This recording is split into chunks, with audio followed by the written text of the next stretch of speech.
And do you think when the IMF published the recent agreements between it and Egypt, they stated some agreements, one of it was reducing the state footprint, including military-owned companies. And some economists published some analysis saying that this is a golden opportunity for the Egyptian economy to withdraw the military grip over the economy. Do you agree with that? Well, yes. The military and government has too much of a grip on the Egyptian economy. But the problem is that the IMF has no way to enforce these conditions. That's why all the IMF programs fail, because the IMF is not in control of things in Egypt. The government's in control. And the government, in my judgment, probably won't do very much. And among other things, they're going to do some stupidities like this huge mega project of a new capital. That will be a white elephant of the highest order. The waste, fraud, and abuse associated with that will be enormous. The corruption will be tremendous. I think it's a completely unwise thing to do, a big distraction. In other words, it's a big distraction for the real problems. What the government is doing, they're saying, we're going to build a new city, but you Egyptians eat chicken feet in the meantime.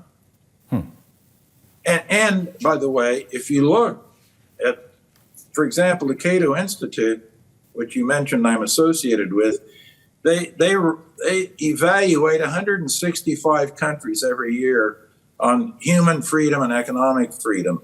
And where does Egypt stand? On human freedom, they're 161 out of 165 countries.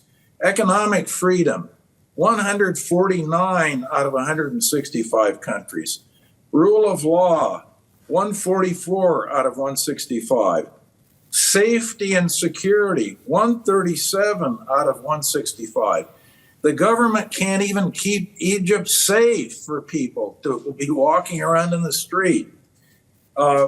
Also, the legal system and property rights, 143 out of 165.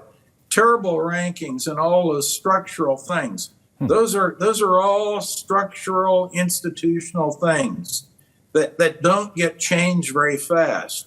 And the rating of Egypt, they're at the bottom of the barrel. But you know, Steve, the governments always do like to argue such a ranking and such an indicator. So the question is, from the government perspective, how these all bad rankings and indicators impact the economy? Well, I've done a number of studies on this, and if the economic freedom scores, the better your score, the higher the potential and the actual growth rate in the economy. So it's very closely related, almost one-to-one.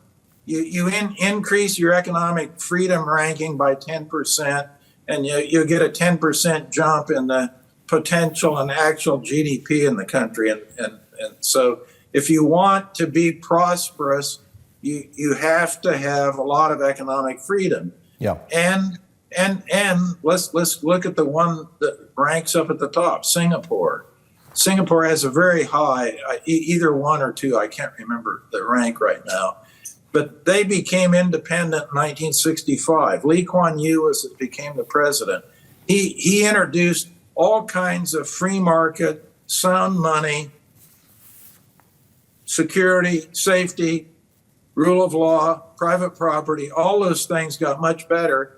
And Singapore, from 1965 until today, they were one of the poorest countries in the world when they became independent in 1965. Now they're one of the richest.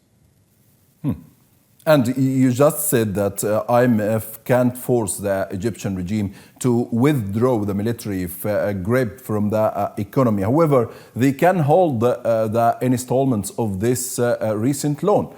They just released 300 million and 47 as a first installment. So does the IMF can hold these other installments until the regime follow the agreement?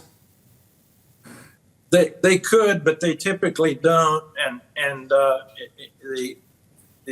as I say, the whole withholding of installments doesn't really have much teeth. If you look at the history of the IMF, most of the countries that are involved with the IMF are involved on a regular basis. Like Egypt. As I said, they started in 1962 with IMF programs.